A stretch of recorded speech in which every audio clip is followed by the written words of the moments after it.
Lucas 14, a partir do versículo 25, diz assim, na versão que eu tenho em mãos: grandes multidões o acompanhavam, e ele, voltando-se, lhes disse: se alguém vem a mim e não aborrece seu pai, sua mãe, e mulher, e filhos, e irmãos e irmãs, e ainda a sua própria vida, não pode ser meu discípulo. Qualquer que não tomar a sua cruz e vier após mim, não pode ser meu discípulo. Pois qual de vós, pretendendo construir uma torre, não se assenta primeiro para calcular a despesa e verificar se tem os meios para concluir? E não podendo acabar, todos os que a virem zombam dele, dizendo: este homem começou a construir e não pode acabar. Ou qual é o rei que, indo para combater outro rei, não se assenta primeiro para calcular se com 10 mil homens poderá enfrentar o que vem contra ele com 20 mil? Caso contrário, estando o outro ainda longe, envie-lhe uma embaixada pedindo condições de paz.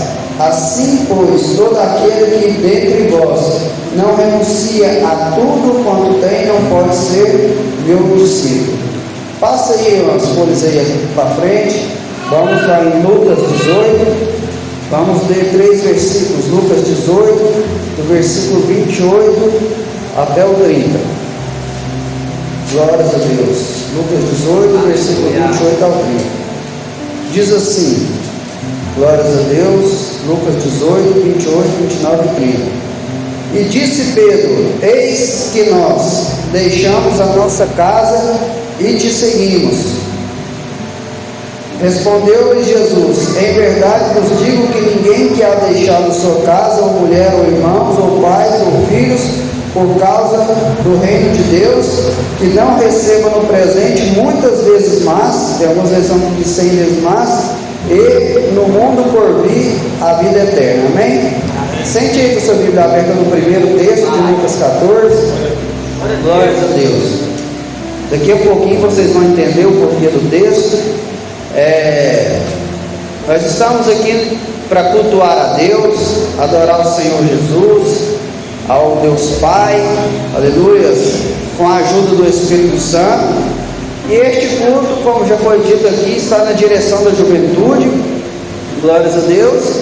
E hoje também, como já foi dito aqui, é um dia especial que se comemora o Dia das Mães. E mediante tudo isso, eu creio que, guiado pelo Espírito Santo, quero trazer para vocês uma reflexão com o seguinte tema: renúncia, compromisso e recompensas. Amém? Renúncia, compromisso e recompensas. O texto que nós lemos aqui, que eu pedi para vocês deixar aberto, o primeiro texto de Lucas 14, versículo 25 e 26, diz assim: grandes multidões o acompanhavam, e ele, voltando-se, lhes disse: se alguém vem a mim e não aborrece seu pai, sua mãe, mulher, e filhos, e irmãos e irmãs, e ainda sua própria vida, não pode ser meu discípulo. Quando a gente lê a Bíblia, irmãos, nós temos que tentar entender o contexto da época, visto que o Novo Testamento, ao qual nós lemos aqui um texto, ocorreu há cerca de quase 2000 anos atrás, num contexto totalmente diferente, que era no Oriente Médio e Europa. E aqui, quando a gente lê um texto desse aqui, e se a gente não tiver uma mente voltada a entender o contexto da época, muita gente faz confusão na cabeça. Nós temos que entender que naquela época, os judeus ali, e até nos dias de hoje, ali no Oriente Médio, eles não são receptivos a alguém da família ter uma fé diferente. A gente vê nos filmes, nós vemos nas redes sociais que, um exemplo, lá no Oriente Médio, uma família de muçulmano, alguém se converte ao cristianismo, ele tem duas escolhas: ou nega a Cristo para ficar dentro de casa, ou então, como diz o goiano, tem que ficar mula, porque eles não aceitam, quando os pais não matam. E naquela época era desse jeito. A religião judaica, eles cresceram a vida inteira na lei de Moisés, aprendendo sobre o Pentateuco, os profetas maiores, menores, o Antigo Testamento. E aí o que acontecia? Muitos desses que se convertiam a Deus, muitas vezes que se convertiam ao cristianismo bíblico, eles eram perseguidos primeiramente pelos de casa. Esse aqui é o contexto. Nós temos um testemunho mais ou menos parecido da nossa pastora Gessiana, esposa do pastor Robson. Quem conhece o testemunho dela sabe que quando ela converteu ao Evangelho, o pai dela, que era extremamente idólatra, católico, diz o seguinte, que preferia ter uma filha prostituta do que ter uma filha crente. Agora imagine como era a perseguição há quase 2000 anos atrás, quando isso aqui foi escrito, numa sociedade bem diferente da nossa. Como eu disse, as pessoas, quando se convertiam ao cristianismo, muitas vezes elas tinham que ou resolver sair de casa, ou às vezes até mesmo, quando você vai ler 1 Coríntios capítulo 7, largar o esposo, porque o esposo não aceitava. Outras vezes largar a esposa, porque a esposa também não aceitava. Então esse muitas vezes era o preço a se pagar para viver uma vida com comunhão com Jesus. E neste primeiro tópico eu quero falar sobre isso, renúncia. Quando você vai para um contexto fora dos judeus, os romanos, quando você vai ler a história, os imperadores, os reis daquela época, eles também clamavam para si adoração. Você pode ver isso ali quando, assim, bem que o império era outro, mas você pode ver isso naquela passagem dos 3 jovens na fornalha. Eles pediam para si adoração, como foi o caso de Nabucodonosor. E aí, quando o camarada se convertiu ao cristianismo, seja o jovem, seja um homem, seja a mulher, ele era muitas vezes tentado, ser obrigado a servir, a adorar os imperadores. E aí muitas vezes ele tinha que aborrecer, ou seja, odiar a sua própria vida, ou seja, ser um mártir para poder agradar a Deus. Quando a gente lê o livro de Atos, a gente vê também que os gregos também, eles tinham vários deuses, né? Da mitologia grega, Zeus, Eros, tantos outros, né? Princesa Diana e a deusa Diana. E aí, se eles quisessem servir a Deus, muitas vezes eles tinham que bater de frente contra todos esses deuses que eram adorados naquela época. E para isso eles precisavam renunciar a muitas coisas. O próprio apóstolo Paulo renunciou a ser membro do Sinédrio, para quê? Para adorar a Cristo. Ele disse que considerava isso como refúgio. E aqui eu quero trazer para vocês um paralelo. E eu, meditando sobre isso, eu quero trazer para vocês a seguinte reflexão. Você já parou para pensar sobre essa renúncia que esse pessoal tinha aqui nessa época? Você já parou para pensar que essa renúncia é exatamente a renúncia que uma mãe verdadeira faz para cuidar do seu filho? Eu lembro quando a minha esposa estava grávida do Miguel, e aí ela foi na última consulta para no outro dia fazer sua cesariana. E aí nós estávamos ali no Hospital São Paulo, e ali uma enfermeira disse para ela: vai embora da sua casa e dorme tranquilo, porque é a última noite da sua vida que você vai dormir sossegado. E realmente, irmãos, quem é mamãe aqui, quem é pai sabe. Quando o filho está pequeno, pequenininho, a mãe tem que renunciar à noite de sono para dar mamar. Depois que mama, tem que fazer rotar. Quando vai começando a crescer, a mãe quando estuda de manhã tem que acordar cedinho, às vezes no frio, às vezes debaixo de chuva, arrumar tudinho ali a criança. Isso tudo exige renúncia. A gente vai ver que uma mãe verdadeira, uma mãe de verdade mesmo, porque hoje tem muitas mães aqui fake, né, que é a palavra que a gente fala, ela não tem nem privacidade para ir no banheiro. Às vezes ela vai no banheiro, se a porta estiver fechada, o menino chora, bate. Muitas delas tem que desistir no banheiro com a porta fechada e está lá sentada e a menininha lá, a criancinha segurando nas perninhas lá, mãe. Isso tudo exige o que? Renúncia. Renúncia da sua privacidade, renúncia da sua noite de sono, renúncia do seu dinheiro. Uma mãe verdadeira larga de comprar coisas para ela, para comprar para o seu filho. Uma mãe verdadeira larga de comprar uma roupa para ela, para comprar para o seu filho. E isso tudo exige renúncia. Uma mãe verdadeira às vezes abre mão até do emprego para ficar em casa, para cuidar do filho. Uma mãe verdadeira, hoje o contexto que existe muito, né, a mãe tem um filho e aí não dá certo com aquela pessoa, e aí ela procura um segundo casamento. Uma mãe verdadeira abre mão até de um homem que ela ama, se esse homem não tratar bem o seu filho ou sua filha. Ela renuncia até mesmo um homem que ela ama por causa do seu filho, né? Porque ela não quer que seus filhos tenham um padrasto que maltrate.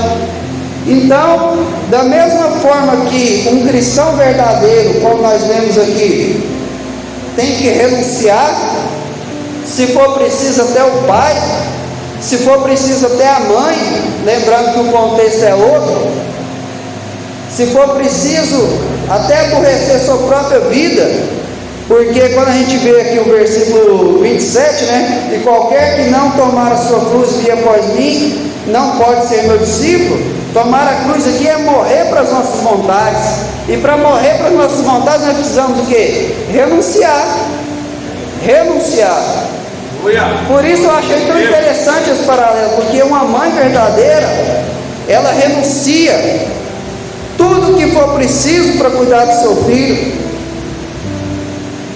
Eu vi hoje um vídeo na internet, até compartilhei no Facebook. Uma mãe estava sentada perto de uma grande pia de tijolo, não sei se vocês viram esse vídeo, e tinha um bebezinho ali, e ela percebeu que a pia de tijolo ia cair. Ela pôs o bebezinho entre as pernas, levantou os braços, a pilha de tijolo caiu tudo em cima dela, mas ela conseguiu proteger, porque ela prefere se machucar do que deixar o seu filho, a sua criança seja machucado.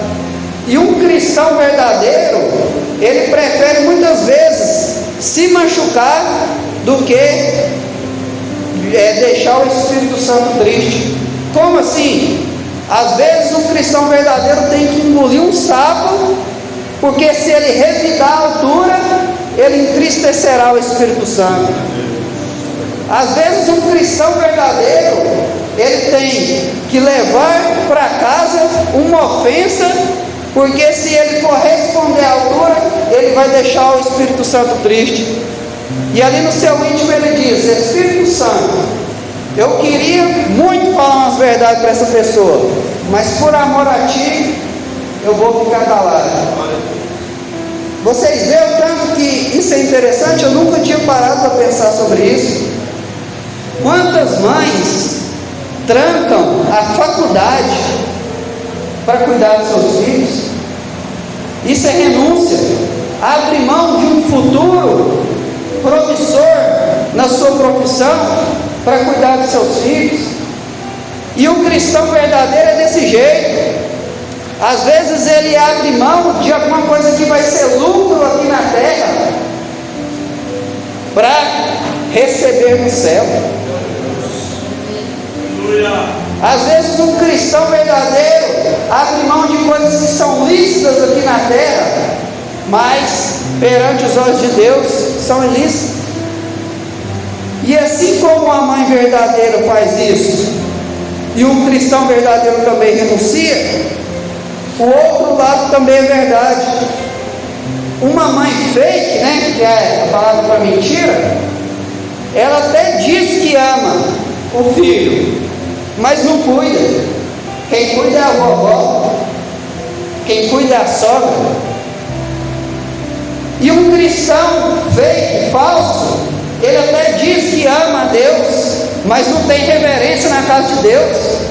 Entra aqui pensando que está numa praça, entra aqui pensando que está num clube, entra aqui pensando que está num lugar qualquer, ao passo que quando nós lemos a Bíblia, até os anjos celestiais com duas asas cobrem os olhos para que não veja a glória de Deus e seja consumido. Com duas asas cobrem os pés, porque sabem que eles estão na presença de um Deus que é 3 vezes santo. E com duas asas voam e dizem 24 horas por dia no nosso tempo aqui da terra, Cronos: Santo, Santo, Santo é o Senhor dos exércitos. Toda a terra está cheia da tua glória. Uma mãe fake, uma mãe de mentira, porque existe mães e mães, ela diz que ama o filho, mas não tem relacionamento. Quando relaciona, quando vai tirar um pouquinho de tempo ali junto, é só para tirar uma foto e postar. Tem mãe, irmãos, eu falo com conhecimento de causa, que não sabe nem o que o filho gosta, porque existem mães e mães. A mãe verdadeira, ela, se possível for, ela dá a sua vida pelo filho, assim como o cristão verdadeiro, se possível for, dá a sua vida por Cristo, como muitos já deram e até hoje estão dando a sua vida por Cristo. Mas uma mãe fake, falsa, ela não tem nem relacionamento com o filho, não pega para brincar, não se diverte, prefere jogar um celular na mão dele e deixar se virar do que ter um momento de comunhão, não profetiza na vida do filho, não abraça, não consola. E do mesmo jeito é um cristão falso. Um cristão falso não se relaciona com Deus. Como que nós relacionamos com Deus? Oração. Como que nós relacionamos com Deus? Leitura da palavra. Como que nós relacionamos com Deus? Amando o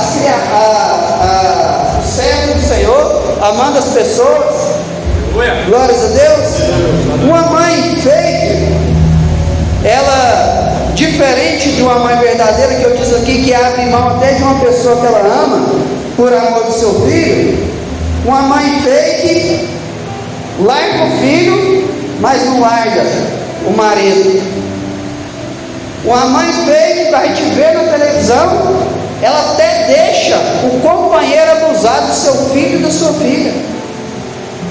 Veja só que a gente não pode generalizar.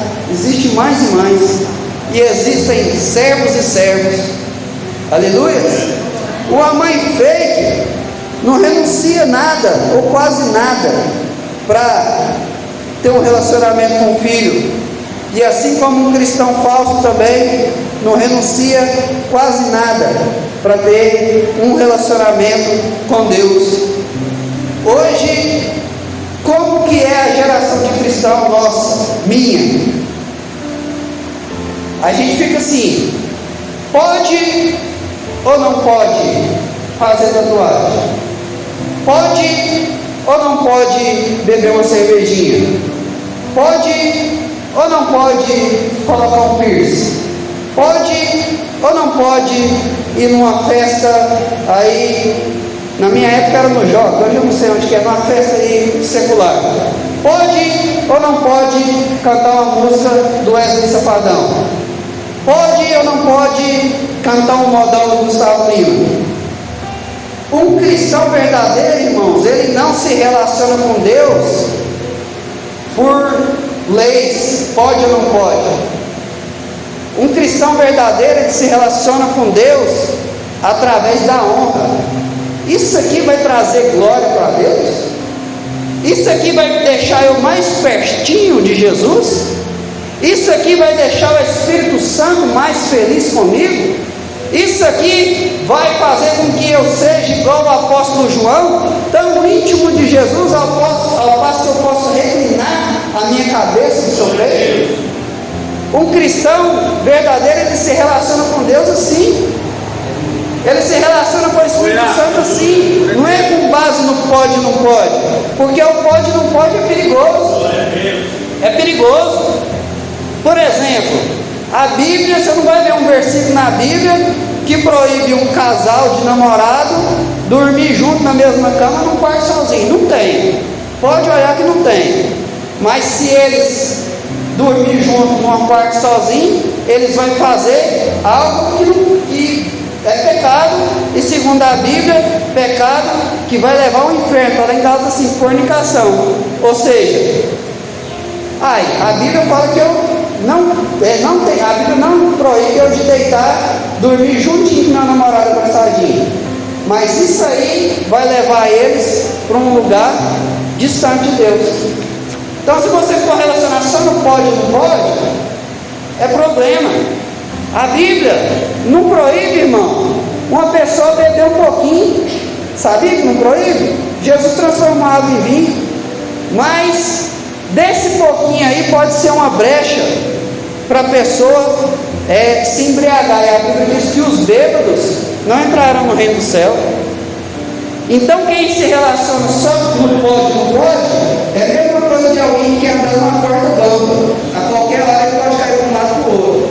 Agora quem se relaciona com princípios para trazer a Deus honra, ele renuncia até aquilo que não é pecado, mas que não vai trazer edificação.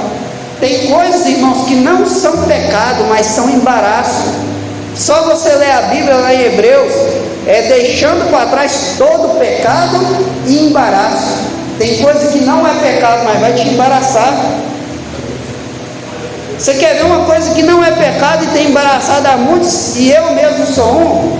Redes sociais, entretenimento.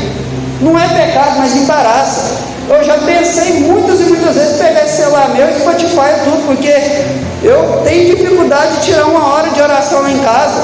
Mas para mexer na internet, meus irmãos, é pecado mexer na internet se você não estiver assistindo pornografia, fazendo fofoca? Não é, mas é embaraço. Então nós temos que aprender às vezes a renunciar até aquilo que não é pecado, mas é embaraço. Segundo ponto, primeiro ponto é renúncia. Segundo ponto, compromisso. Você acha que todo dia uma mãe verdadeira está com vontade de acordar de madrugada para dar mamar o seu filhinho recém-nascido? Não é todo dia não, irmãos. Eu acompanhei ali por 2 vezes a minha esposa. Tem dia que a mãe está só quimba. Não é todo dia que ela acorda assim bem disposta para dar um mamar para o menino de madrugada, não. Mas quando não há vontade, o compromisso tem que falar mais alto. Assim como a mãe verdadeira que às vezes não tem vontade de levantar de madrugada para amamentar o seu filho, mas o compromisso que ela tem com aquela criança fala mais alto e impulsiona ela a fazer uma coisa que ela nem tem vontade, assim é o cristão verdadeiro. Às vezes a gente não está com vontade de orar, às vezes a gente não está com vontade de ler a Bíblia, às vezes a gente não está com vontade de obedecer, às vezes a vontade da gente é pecar, às vezes a vontade da gente é ir lá e dar um soco, né? Às vezes a vontade da gente é ir lá e escrever um textão nas redes sociais, mas aí a gente lembra do compromisso. Espera aí, eu sou servo. Espera aí, eu sou serva. Eu tenho um compromisso. Por isso, o texto aqui vai dizer, né, que antes de uma pessoa começar a construir uma torre, ela tem que parar e calcular se ela vai ter condição de ir até o fim. Se antes de um rei que tem 10 mil homens vai sair para uma guerra contra o rei que tem 20 mil, ele tem que parar e fazer as contas se ele vai conseguir. No texto aqui da torre eu falo assim, para que não as pessoas não vejam você e os homens de você, começou a construir e não terminou. E quantos crentes estão sendo zombados? Por quê? Porque começa a caminhada cristã, mas aí na hora da renúncia não renuncia. Começa a caminhada cristã, na hora do compromisso, a pessoa deixa a desejar. Aí ela passa na rua, a pessoa fala, aí ó, começou a ir lá na DS para a universidade, mas não tem testemunho. Olha aí, está cantando lá na igreja, mas está fazendo isso aí. Olha aí, está pregando lá de terninho, arrumadinho, mas está fazendo isso.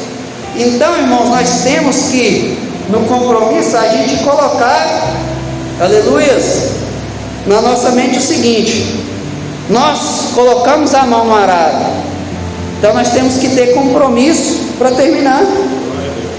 Aleluias. E é tão interessante, irmãos, que o compromisso, ele vem antes da recompensa. Você acha que uma mãe verdadeira faz alguma coisa para o seu filho pensando em alguma recompensa ali? Não faz porque ama. Uma mãe verdadeira, você acha que ela fala assim, eu vou cuidar bem do meu filhinho aqui de 5 anos, porque aí mais tarde ele vai me dar uma coisa que eu quero? Não é, faz porque ama. Da mesma forma, um cristão verdadeiro, ele tem a sua renúncia, ele tem o seu compromisso, mas é pautado no amor. Glórias a Deus. Santo é o nome do Senhor. O cristão, irmãos, verdadeiro, ele tem, como eu disse aqui, muitas vezes que abrir mão das suas vontades. Por isso o texto fala assim no versículo 33: assim pois todo aquele que dentre vós não renunciar a tudo, olha só, é tudo quanto tem, não pode ser meu discípulo. Meus irmãos, cristianismo é tudo ou nada. A Bíblia compara Jesus com o noivo e nós com a noiva. Eu já disse isso em outras pregações minhas, talvez eu já devo ter falado até isso aqui. Eu amo demais a minha esposa, mas de maneira nenhuma eu ia aceitar dividir ela com alguém, nunca, com outro homem. E mesma coisa Jesus, o Espírito Santo, Deus, Ele nos ama, mas Ele nos quer por inteiro. Não é que a gente vai parar de pecar e virar 100% santo, não, mas Ele quer compromisso com a gente. Ele quer compromisso. Hoje nós vivemos uma geração que pensa que Jesus é um ficante, né? Quer usufruir daquilo que Deus tem, mas não quer ter compromisso com Ele. Eu sentado aqui na hora do louvor, eu meditando nessa palavra, eu lembrei de quando eu era jovem. Lembrando que quando eu era jovem, eu não conhecia a palavra de Deus, não tinha costume de ir na igreja. E eu lembrando aqui na minha época de juventude, a gente chegava ali na praça, e aí chegava uma menina, naquela época as coisas não eram tão explícitas igual hoje, às vezes mandava um recadinho, né, falava, vai lá, chega na menina lá, então, né, falar com a amiga, a gente tinha até vergonha de chegar. Aí quando a menina não queria muita gente, falava assim, vou pensar até mais tarde. Aquilo ali significava o quê? Se eu achar alguém melhor, você se vira. Se eu não achar, vai ser mesmo. Era isso. E muitas vezes com Deus é assim. Se tem uma festa boa lá no mundo, a pessoa não quer saber de Deus. Como diz um grande pregador, salvo engano, Charles Spurgeon, aquele que serve a Deus por dinheiro, ele servirá o diabo por um salário maior. É forte isso, irmãos. Então a gente tem que ter compromisso. A gente quer as bênçãos de Deus, a gente quer aquilo que Deus tem para dar, mas não quer ter compromisso com Deus. A gente quer os benefícios do cristianismo, mas não quer renunciar. A gente quer ser cheio do Espírito Santo, mas não quer abrir mão de assistir um vídeo pornográfico, não quer abrir mão das amizades que nos distanciam de Deus. A gente quer um cargo na igreja, mas não quer renunciar ao pecado. A gente quer ter os dons do Espírito Santo, quer falar em língua, língua, mas não quer segurar a língua para não fofocar. Nós queremos a salvação, mas não queremos relacionar com o Espírito Santo. Não existe relacionamento com Deus sem compromisso. Não existe. Aleluias. Glórias a Deus. Eu quero encerrar essa mensagem com o terceiro ponto dessa pregação. Eu falei sobre renúncia, eu falei sobre compromisso. Agora vamos lá para o versículo 28 a 30 do capítulo 18. Glórias a Deus. Maravilha, Jesus. Aqui Pedro chega a Jesus. O contexto aqui é o seguinte: existia um jovem rico, muito rico e muito religioso. E aí ele chegou em Jesus e perguntou: o que eu tenho que fazer para ter a vida eterna? Aí Jesus deu as instruções para ele: faz assim, assim, assim. Aí a pessoa religiosa, ela acha que é boa, né? Não, Senhor, eu tenho feito tudo isso aí desde a minha mocidade. Ou seja, isso aí eu tiro de letra. Aí Jesus falou assim: quer ser perfeito? Vende tudo que você tem, dá aos pobres e segue. E aí aquele jovem, ao ouvir isso, eu imagino que se fosse nos dias de hoje, um jovem riquíssimo, ele ia pensar: meu Camaro, que eu gosto tanto, meu apartamento lá no litoral, de frente à praia, que eu sou acostumado a passar as férias lá. Eu imagino que se fosse nos dias de hoje, minha empresa está bombando, está arrebentando os negócios. E aí ele pensou, se entristeceu e saiu. E aí Jesus fala que o tanto que é difícil essa questão da renúncia e de uma pessoa rica ser salva. Aí no versículo 28 que nós lemos, Pedro diz: e nós que deixamos a nossa casa e te seguimos? Aí Jesus diz o seguinte: que todo aquele que renuncia a sua casa, sua mulher, seus irmãos, seus pais, seus filhos, por causa do reino de Deus, lembrando que o contexto aqui é outro, ele vai receber no presente muitas vezes mais, algumas traduções de 100 vezes mais, e por fim a vida eterna. Eu quero te dizer o seguinte: mediante tudo isso que eu falei, nós temos duas escolhas. A primeira escolha: ou nós renunciamos a Cristo e vamos viver uma vida usufruindo dos prazeres desse mundo, usufruindo dos prazeres transitórios do pecado, porque o pecado muitas vezes é prazeroso. O texto que o irmão Moisés deu no começo, ele fala assim: que no mundo primeiro serve o vinho bom, e depois que a pessoa está embriagada, serve o inferior. Você sabe o que é isso? O diabo, irmão, primeiro ele oferece coisa boa. A pessoa não começa bebendo pedra 90, a pessoa começa bebendo uma Heineken. A pessoa não começa fumando crack, a pessoa começa fumando cigarros mais caros. A pessoa não começa aí, irmãos, se prostituindo por causa de uma pedra de crack, não. A pessoa começa a ir em festas boas. Aí depois que ela já está embriagada com o pecado, aí vem as doenças de rua, aí vem violência, aí vem morte, aí vem condenação eterna. Agora com Deus não. Com Deus, o vinho bom é para o melhor. Hoje às vezes nós até choramos, né? Hoje às vezes nós somos igual Azar. Senhor, o ímpio prospera. Senhor, eu estou pelejando tanto para ser santo, pelejando tanto para fazer as coisas direitinho. Fulano e fulano dando certo, mas saiba que para a igreja de Cristo, para os servos de Deus, o melhor é no porvir.